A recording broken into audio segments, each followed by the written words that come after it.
Welcome back, you degenerates, to the number one gambling podcast show in the world. I'm Billy FFD, here with my hardwood princess, Mr. Mo Watts himself, Mr. Owen 5. How you feeling tonight, buddy? I feel great. I'm not going to let a little 0-5 drop my spirits. Shit happens. Everyone has bad days. Yeah, no, everybody does have bad days. It just makes it worse when I give you a text message, hey, word around town is the heat of the play. You said, I am a man of honor. I told you last night I was on the Bucks. I'm not going to flip on that. But, new information comes. All you said was that the heat or the play. I said, I'm hearing the heat of the play tonight. Even more reason to bet the Bucks. If you say so, because now I know there's no change in your mind. And then they were down, what, 30?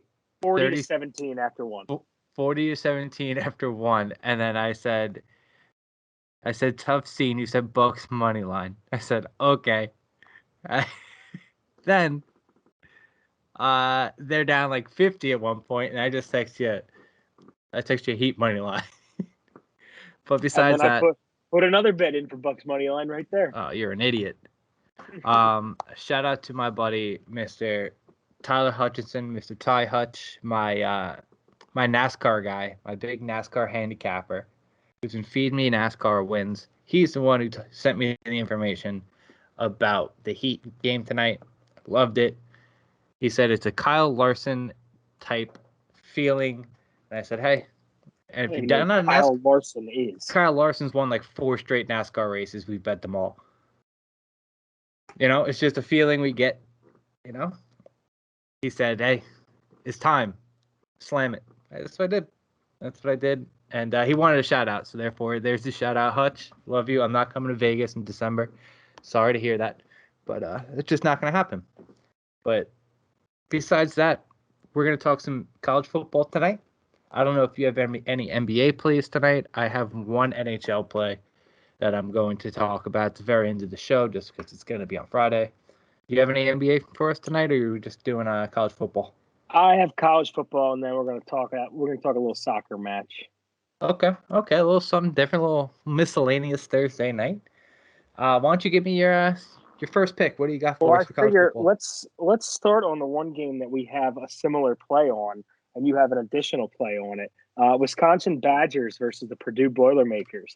We're both on the under in this game. You have the number at 41. I have it at 40.5. This is an absolutely easy game. These two teams offensively are completely inept.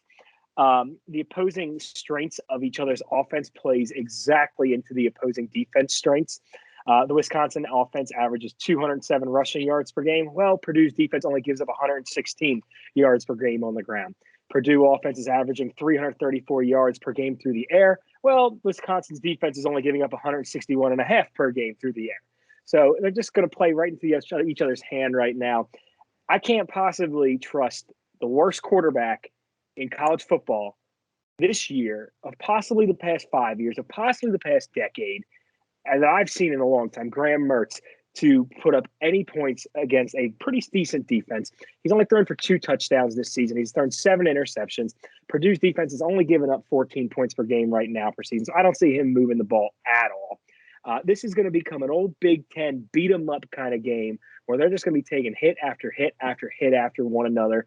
Nobody's going to be moving. They're just going to be sitting there at the line of scrimmage all day long.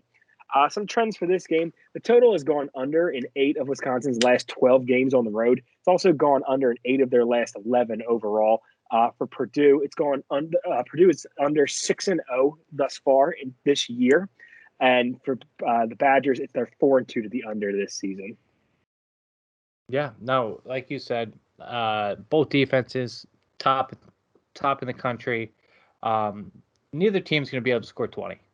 It's going to be low. Yeah. It's going to be slow. It's going to be like a 9-6. My light just turned off. I would not be shocked if Purdue puts up a goose egg in this one. Really wouldn't.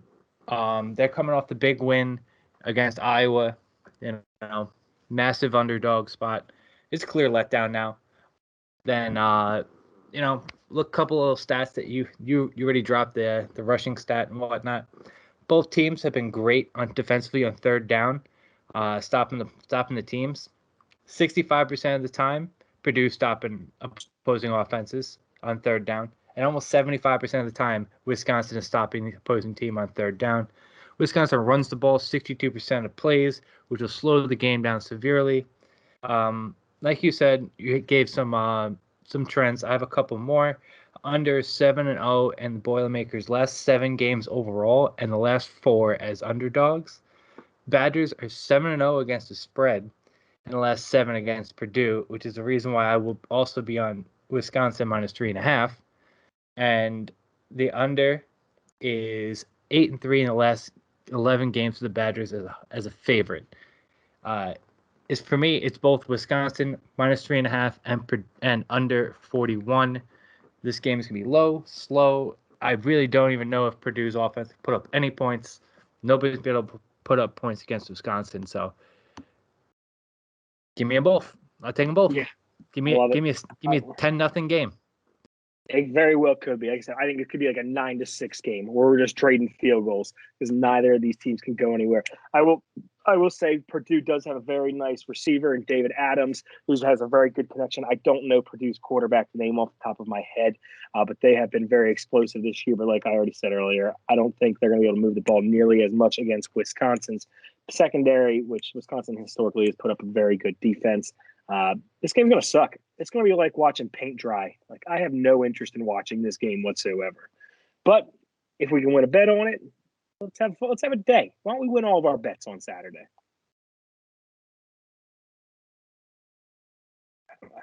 Sorry, I had to mute myself real quick. No, I had to mute myself, and I was hoping you talk longer than you did. So you look kind of like a squirrel right there. We're just catching like ADD all of a sudden. Just like real bright real quick, and I was like, then I hear you stop talking. I'm like, I gotta turn this off. It completely threw me off. I would have kept talking, but I was like, what is happening over there? The ring light makes my laptop very hot because I have the microphone connected, I have the charger connected, so like I try to plug it into other things, and that's neither here nor there. I love that play. I love the under. And then while I was doing research in the under, I found that Wisconsin just beats the balls off Purdue every year. So I'm taking that as well. I have a quick one before we get into more in-depth plays. Cincy minus 27 against Navy. I should have trusted my gut last week, just taking Cincy blindly because they're going to do everything they can to beat the balls off of every single team left on their schedule to leave no doubt that they belong in the playoff this year. They currently have, according to ESPN or whatever it was about the college football playoff, 62% chance. They're going to need to blow everybody out. So give me Cincy minus 27. The line's already moving. I've already bet it's 27. I think it moved to 27.5 today. It's at 28 right now. Oh, boy, I still take it at 28. I take it up to 31. Cincy's going to win by 40. Desmond Ridder for Heisman. It's the perfect story. The first non-Power 5 team to make the playoff, led by their MVP, Desmond Ridder. Navy's not a bad team, but they're a different animal. Top 10 in all defensive categories. Great run team, and pass the ball like the best of them. Give me Cincy minus 27, minus 28, minus 29, minus 30. I'll take it to 31, like I said. I like that. I might ride with you on that pick. That's my boy. I start doing that more often. You get some winners around here. I'm doing fairly well with college football and NFL right now, so I'm okay. But it's like we said in the beginning of the year. I told you, like Desmond Ridder, like you jumped on that bandwagon for Heisman. I'm pretty sure I said it right in the beginning of the season. There's value in Desmond Ridder as a Heisman candidate. But you didn't take it. I did not. No, I did not. I still have a Bryce Young Heisman ticket though. So We'll see what happens there. Bryce Young, favorite right now. I got him at plus 1,800. So yeah, but when's the last time a Bama quarterback who has a loss in their schedule won the Heisman? And I don't think a Bama quarterback has ever won the Heisman. I was just trying to be a little bit more specific than normal. I can't think of any off the top of my head. Bama doesn't put many great quarterbacks out there. I mean, look at Tua. All right. Game that I'm actually really excited to watch, and it's not going to be on a lot of people's radar most likely. The Liberty Flames laying 21.5 to North Texas Mean Green. This game, there is one reason and one reason alone to watch this game. Aside from the fact that I love these smaller schools like this, Malik Willis. He is an absolute stud. The Auburn transfer coming on in there after he couldn't beat out Bo Nix. Potential first-round pick, potential top 10 draft pick. He's thrown for 1,400 yards in the season with 14 touchdowns to 6 picks. He's also the team's leading rusher at 655 yards on the season with 9 touchdowns. He's coming off a bad game. Their worst game of the season. They were undefeated coming into last week. They ended up losing outright to UL Monroe as a 32-point favorite. Not good. Not pretty. Great. He only threw for 136 yards. He had a touchdown interception ratio of 1-3. Not good, especially for a guy who's looking to make some money this offseason and everything. But I'm still going to roll with Liberty because the quarterback play is so much superior against an inferior North Texas team that hasn't been able to settle on one quarterback this entire season. They've thrown out Austin On and Jace Rutter, who both have stunk. On has thrown for 639 and a touchdown to interception ratio of 5-4. Rutter has thrown for 557 with a 3-5 ratio. Both shitty numbers. They turn the ball over like crazy, which is going to set up Liberty with short fields left and right. Liberty has covered the spread in 13 of its last 15 games, while North Texas has failed to cover in 7 of its last 10 and has lost 5 straight up. Also, Liberty is 12-2 against the spread in their last 14 non-conference games. They're also 8-1 against the spread in their last 9 against teams with losing records. Want to know how bad North Texas is? Get this. North Texas is 9-25 against the spread in their last 34 games, just last 34 games, as well as they're 22-47-1 in their last 70 against teams with winning records. North Texas isn't good. North Texas, you don't know anybody on the team. I don't know anybody on the team except for the 2 quarterbacks. Give me Liberty to win this game by big. I think Liberty wins this game by at least 30. Yep, I was going to put that on my card as well. Just 21.5, the hook. I was just like, I don't know. I didn't even bother to do the research with the hook there. I was just like, for the show, I'll save more things I know I really like before I dive crazy deep into things. But I do like that a lot. I'm really hoping that the Browns kick a field goal and don't score a touchdown here. So I'm really hoping that they run a touchdown with Degenerates since he's on the fantasy team tonight. Listen. We're not concerned about your fantasy team right now. He's already got 20-something fantasy points. I need to finish 25. 25. That's plenty. That's plenty. You don't need any more. Backdoor covers. Backdoor covers. Yeah, Teddy Two Gloves need a backdoor cover with a minute left. Yeah, that's likely. My next pick is going to be Oklahoma State +7 against Iowa State. Yes, Iowa State's getting a lot of players back from injury, from this, from that.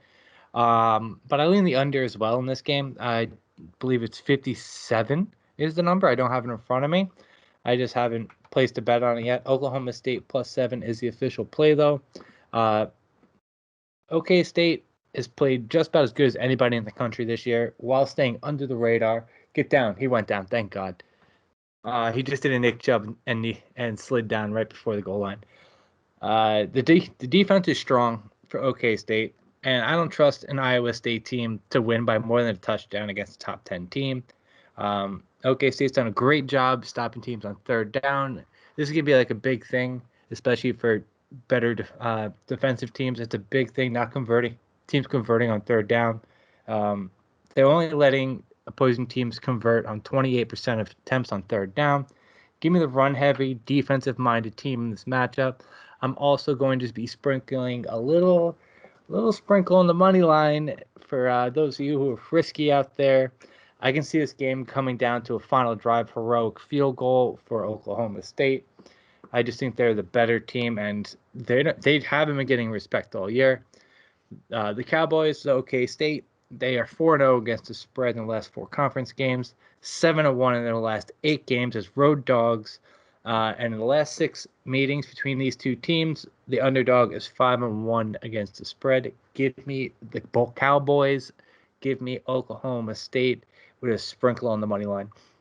I love that play. That's something else I actually already have in. I'm just not one of my things for the card right now, but that's a play that I actually already have in as well. Oklahoma State is probably the most non-talked about top 10 team I've seen in a long time. They're actually very good, and everyone gives all the love to Oklahoma, or Oklahoma sucks. Oklahoma State is clearly the better team in Oklahoma. I would take Oklahoma State outright against Oklahoma any day of the week, which is good because we'll probably get to see that shortly. Browns just won 17-14. The teaser lives on, boys. What do you say? Thanks to Ernest. I appreciate you from laying it down. All right. One game that I really like, and this one is going to be just a shootout from the time the very first whistle starts. UCLA Bruins versus the Oregon Ducks, over 60.5 points. This is a visor game. I can't wait to see it. This is the first time Chip Kelly faces his former team in Pasadena, so you know he's going to want to come out there and put up some points. Oregon is the worst team in the Pac-12 in total defense. They're giving up 410.3 yards per game, whereas UCLA on the offensive side averages 425.1 yards per game, which is the second in the Pac-12. They're going to be able to move the ball. Quarterback Dorian Thompson-Robinson and running back Zach Charbonnet. They currently, between the duo of them, UCLA ranks 17th in the entire FBS in rushing yards per game at 219.9 and has rushed for at least 200 in all 4 of their Pac-12 games this season. One of Oregon's biggest weaknesses is that defense. They get pummeled. Their defensive line, even though they have Kayvon Thibodeau, who's going to be a top 10, top 5 pick, possibly number 1 overall pick, they do not get enough pressure. They do not set the edge well. UCLA should be able to take advantage of that and push the ball and move it on them. UCLA is averaging 33.6 points per game under Chip Kelly this year. His offense is not moving nearly as fast as it used to. However, they're still, like I said, with a 219.9 yards per game on the ground, they're throwing for 205.3. So they're still moving the ball. They're switching it up for defenses where you don't know what's coming at them. And once you get that run working, when you have a mobile quarterback like Thompson-Robinson, that just makes everything significantly more deadly. Oregon knows how to run the ball too. That's what they like to do.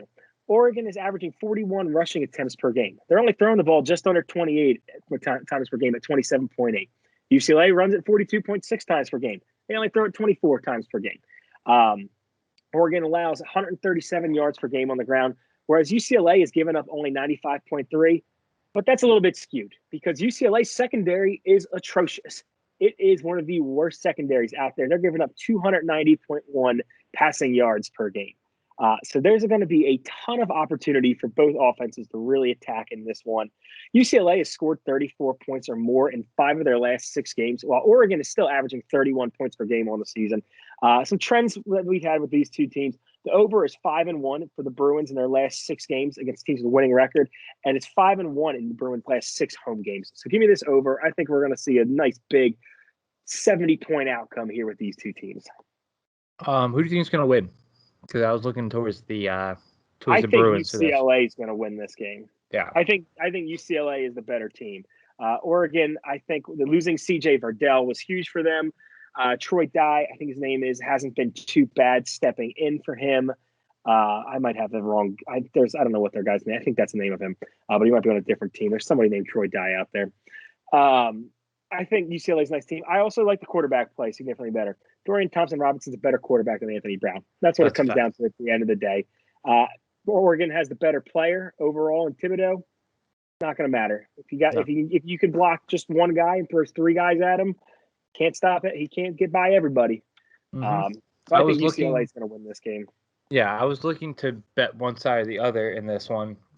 Looking through some, trends through stats, there wasn't enough of an edge for me that on paper that I saw, but the eye test, I think UCLA is just a better team. The more well-rounded team. So I do lean that. I might take that come Saturday. Yeah, I don't think Chip Kelly's going to lose at home to his old school. No, the visor's coming out. No pun intended. He may have a chip on his shoulder. Ooh. Oh, too easy. Too easy. Come on, get this guy a 10-minute stand-up special. Jeez. My next play is something that I feel like a lot of people aren't going to touch. I feel like they think it's ugly, but I'm going with it. West Virginia TCU under 56.5. TCU excels in the rushing attack. They like to run the ball, take time off the clock, whereas the Mountaineers, they thrive against the run on defense.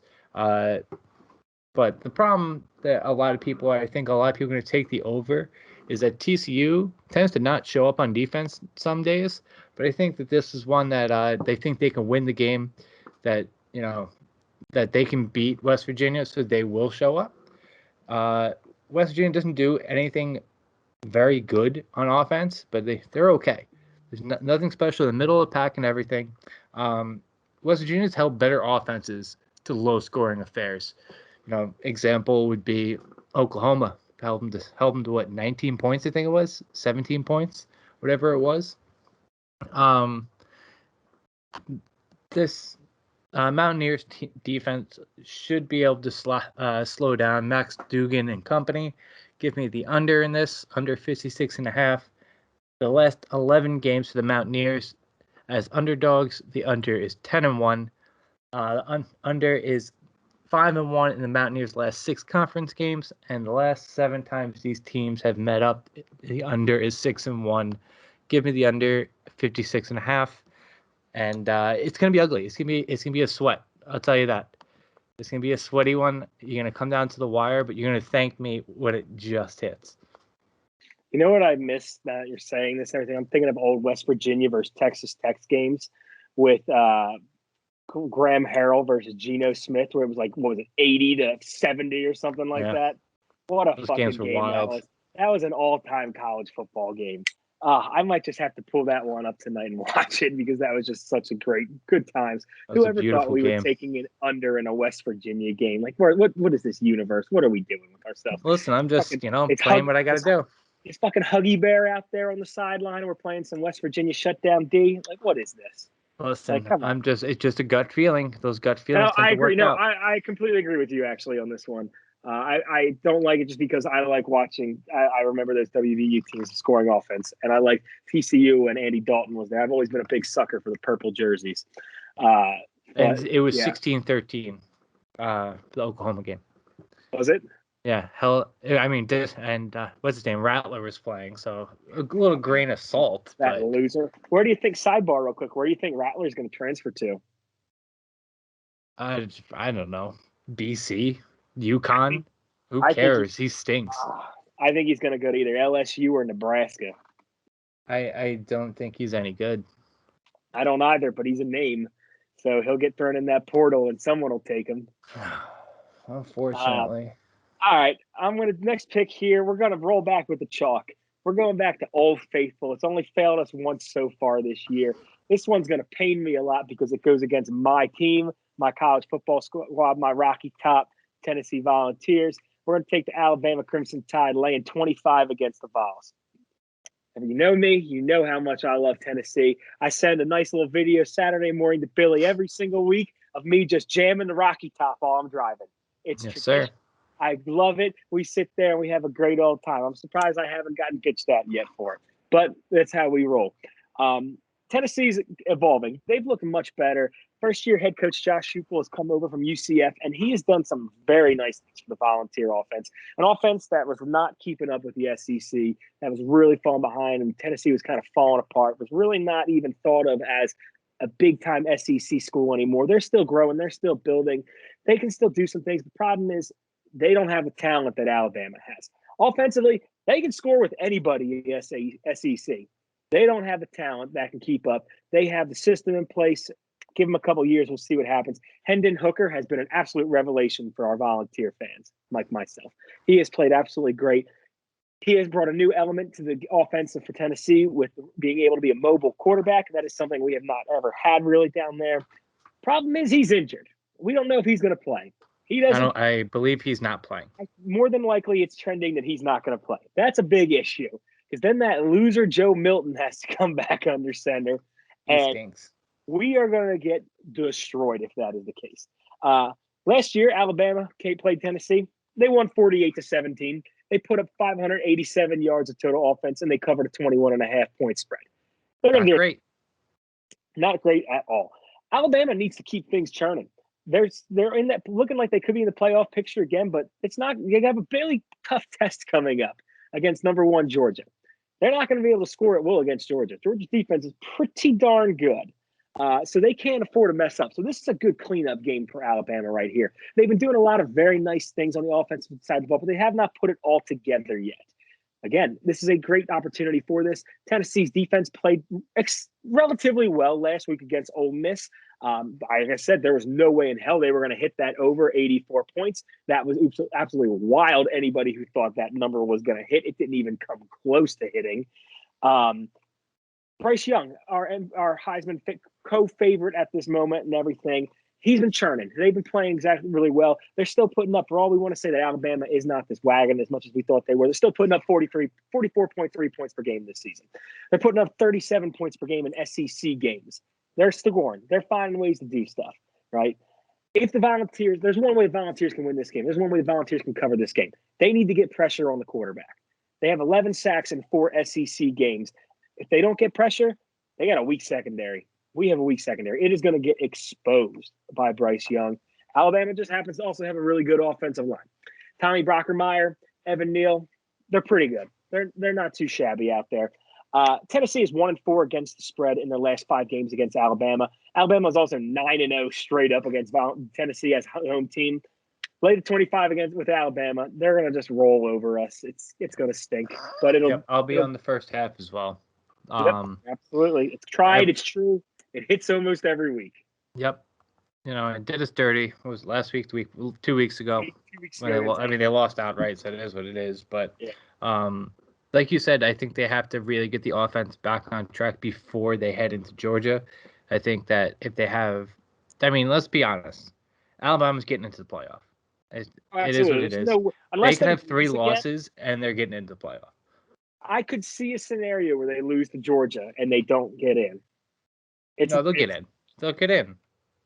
Because what are they ranked right now? 4 or 5? It doesn't matter what they're ranked. They could be not ranked. And as long as Saban's the coach, he's getting in.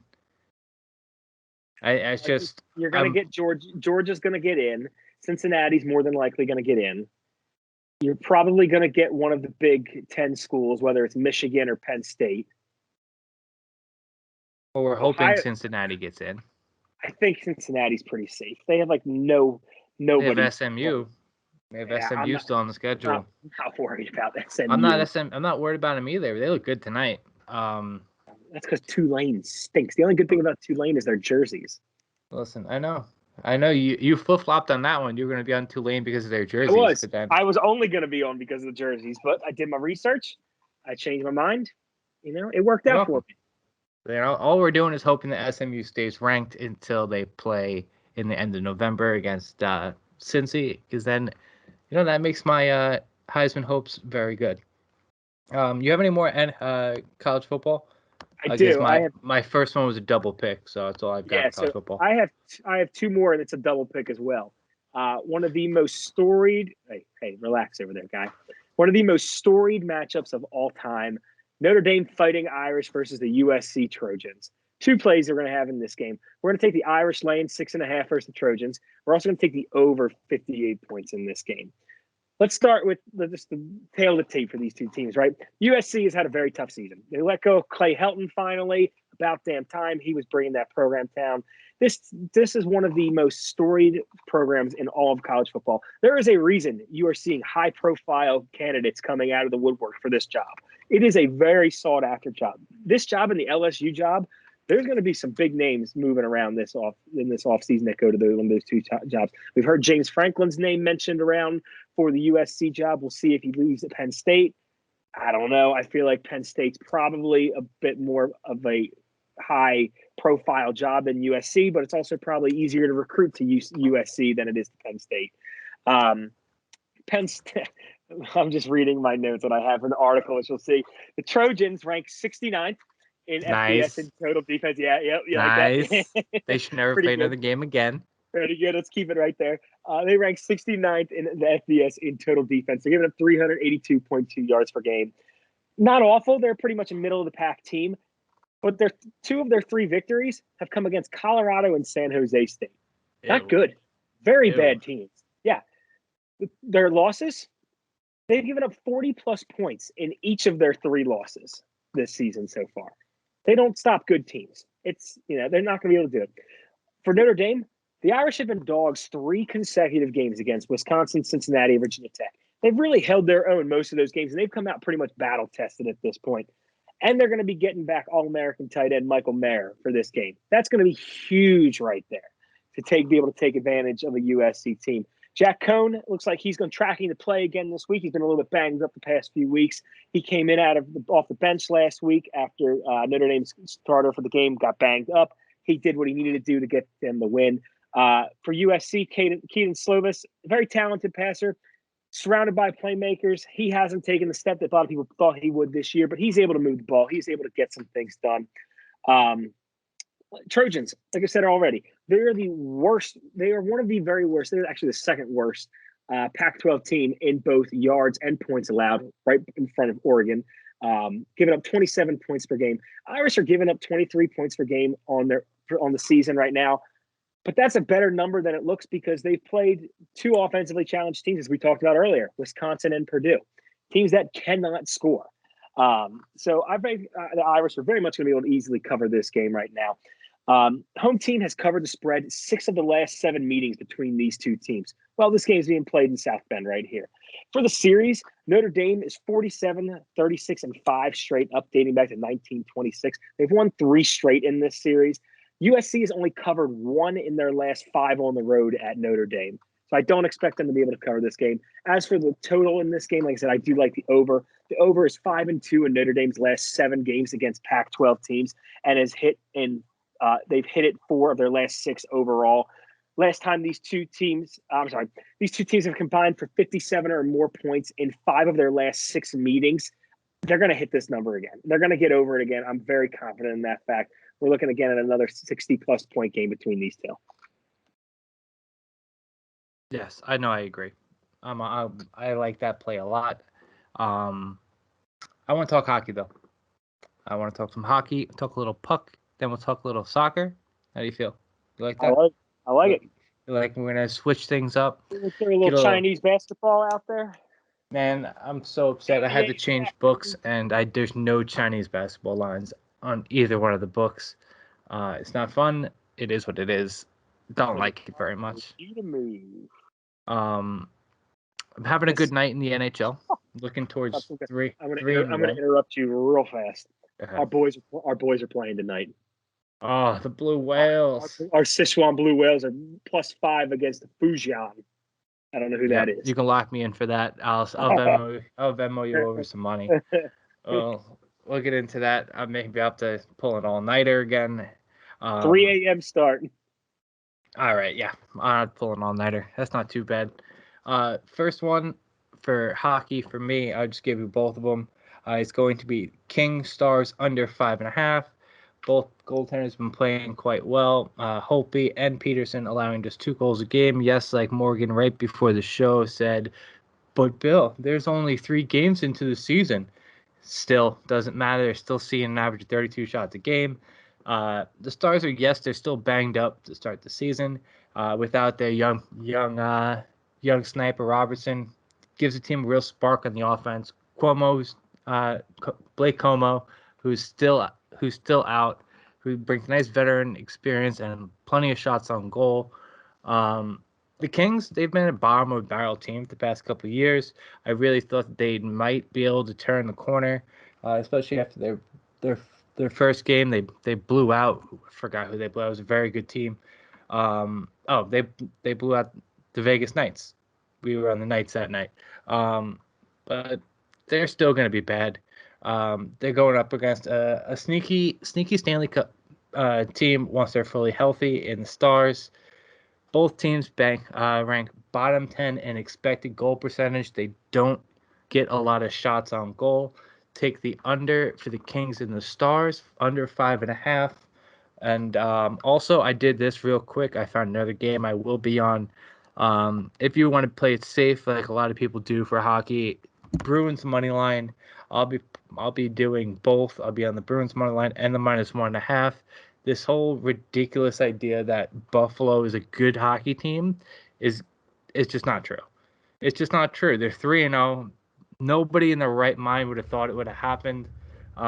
Jeremy Swayman is a young goalie for the Bruins. Little Calder hopeful, who one of my favorite guys who I think has a shot to win it. Give me the Bruins -1.5 and a little regression for Buffalo on Friday night. I like that, especially after the Bruins just got shellacked by the Flyers. You Yeah. know, they got to come out. They got to come out and show themselves. I don't think the Bruins are going to be as good as they have been in previous years, but they still have a pretty good top line that can do some things. So I like I that pick. mean, it's amazing that the Sabres are 3-0. It really is. It shocks me. A couple lucky bounces of the puck, anything can happen. Yeah, it was 2-1. Was it Tuesday? Or, Wednesday? Whenever they played the Kraken the other night. I was like, oh, this is a great spot. Turned out it wasn't. You know, they were down, and then literally I take a shower. I come back 10 minutes later. They're up 3 goals and the game's over. Oh yeah, makes sense. Like Makes sense. like what just happened? Yeah. What do you got for us for soccer? We I know have what you a have. big matchup on the pitch for Sunday morning at what time? It is a 10:30 start for a 10:15 start for us here on the East Coast. We got some La Liga action. El Clasico, Barcelona versus Real Madrid. My Real Madrid squad coming in here. I will, even the fact that I'm a Real Madrid fan, leaving that part of it out of it, I will 100% be on Real Madrid plus 150. Real Madrid is playing phenomenal soccer right now. If you watch them, and I don't know, I'm sure not many people listening to this right now probably do. I do watch every match that they play. They are absolutely playing great.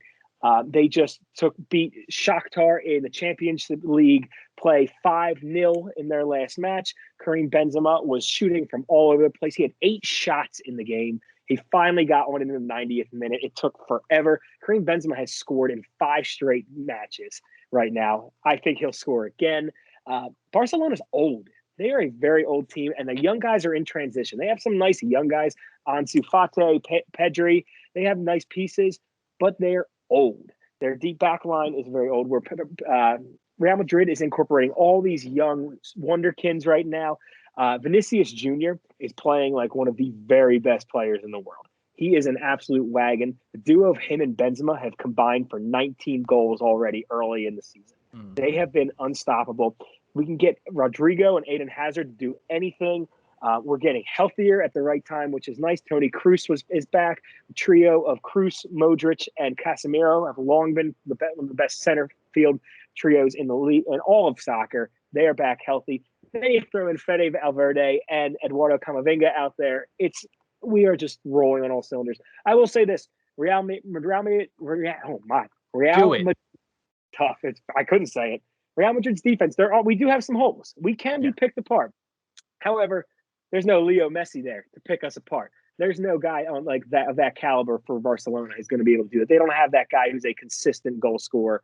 I'm not scared of the ball, and we have one of, if not the best goaltender in the league in Thibaut Courtois. I love this game here. I'm going to be doing plus 150 for Real Madrid. I'm also going to do a same game parlay on Real Madrid with Real Madrid and Karim Benzema to score. Benzema's playing for a Ballon d'Or right now. He has a very good chance of winning it as the best player in all of soccer. This is a statement matchup right now. If he wants it, he needs to go out and put up numbers against their rivals where the entire world is watching this game. I will 100% be all over that. I can't wait. I don't wake up before noon on Sundays. I will be up early for this one. I will have 10:15. I will be up by 9:45. I will have my Blanco number 11 Gareth Bale jersey on, and I will be sitting there with my Vuvuzuela, and we will be having a blast. 2 things I will add to it. Real Madrid has a plus 12 goal differential compared to Barcelona's plus 6. Barcelona is just not the same team that they used to be. This used to be a very heated rivalry. I think this game ends 2-0. And one more thing, if you're going to say Benzema's the best player in the world, you better change it and say that he's the best player. He's the best player in La Liga. He's the best player in La Liga. I will say this year he is playing like the best player in the world. He's the best player in La Liga. Yes, absolutely. Yes. No, just because Mbappe is the best player in the world, and he's 19 years old. Mbappe's 21, first off. He's dumb young. Benzema has a receding hairline like LeBron. I know a lot about Mbappe's coming to Real next year. I know a ton about Mbappe. I hope so. You see the stupid report today that Barcelona thinks they're going to sign Mbappe? No. What jokes? What idiots? These losers. You have anything else? Do you have any NBA? Do you have any No, leans or anything? I haven't even looked at tomorrow for NBA right now. We're in the early season of NBA. It's the same thing that happened last year. If you remember very much last year, though, I was 17 under 500 in the very beginning of the season in NBA. Fucking And brutal. look where I ended up for the season. I ended up very strong, just under 60%. With a minor collusion in there. Uh, One little math mix up here or there. I don't hate the Sixers against the Nets. The Nets are a trash can. I'm not gonna bet it. I lean that way, and no, I'm not taking the Bulls again. I'm not going through that. I don't know if you watched that Bulls You don't game. want that. You don't want that heart attack. Oh my God, Carl Joseph! If I ever see you in person, oh, we're gonna have some real issues. I think I will actually tip. I will take the Thunder Rockets, probably the under 223, because That both was of about those to be my teams last one. are just hot garbage. Yeah. So I think I also will probably be looking at a lean of the Spurs plus 7.5 over the Nuggets. Because the Nuggets made that massive emotional comeback against the Suns the other night. It was a letdown spot for the Nuggets all the way. There you go. There it is, Mr. Mo Watts. Where can we find you at? You can find me right here in Philadelphia every single day. But if you want to find me online, you can find me at MoWatch26, at Betting the Diagonal on Twitter. Find our articles that we are writing at FFD Podcast, Fantasy Football Degenerates, for all those who really want us to get rid of all the little tiny words. I don't know what you're doing. We're doing hand motions today. I got fire. It's a good time. Like, what about you? Where are we at? You can find me, Billy FFD, on Twitter, Betting Diagonal on Twitter, FFD_podcast on Twitter for all your fantasy football needs. Like, follow, subscribe, all the socials, all the YouTubes. Give us a comment down below your favorite bet of the weekend, whether it be any of the sports that are on TV this weekend. October is great. I opened up the show the other day about it being low-key the best month in sports. NFL, NHL, NBA, college football, college basketball comes back in 18 days. You have soccer, MLB, anything and everything you want to bet on. Drop a comment below. Let us know what your favorite bet of the weekend is, and we will see you guys next week. Peace.